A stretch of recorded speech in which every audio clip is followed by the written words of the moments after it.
Municipal water supply కార్మికులు జీతాల కోసం పోరుబాటు పెట్టారు. ఈ మేరకు వారు సంగారెడ్డి జిల్లా జహీరాబాద్ ఆర్డీఓ కార్యాలయం ముందు ధర్నా నిర్వహించారు. ఈ కార్యక్రమానికి ఏఐటీయూసీ మద్దతు తెలిపింది. ఈ సందర్భంగా వారు మాట్లాడుతూ 3వ నెల కావస్తున్నా జీతాలు లేవని, వెంటనే జీతాలు ఇవ్వాలని డిమాండ్ చేశారు.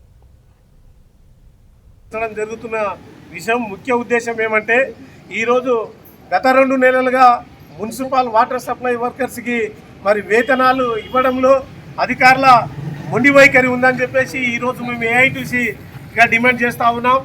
ఎందుకంటే మరి అధికారులు మున్సిపల్ కమిషనర్ గారికి అయ్యా మరి 2 నెలల నుంచి వేతనాలు లేవు, మరి ఇంటి అద్దెలు కట్టడానికి ఇబ్బంది అవుతుంది, మరి రేషన్ షాపుల్లో మరి డబ్బులు కట్టడానికి ఇబ్బంది అవుతుంది, మరి ఇది 3వ నెల నడుస్తున్నది కాబట్టి మాకు 2 నెలల జీతాలు ఇవ్వాలని చెప్పేసి మున్సిపల్ కమిషనర్ గారిని అడిగితే మరి ఆ కమిషనర్ గారు నా దగ్గరికి ఇంకా బిల్లులు రాలేదు, బిల్లులు పంపమని చెప్తాడు.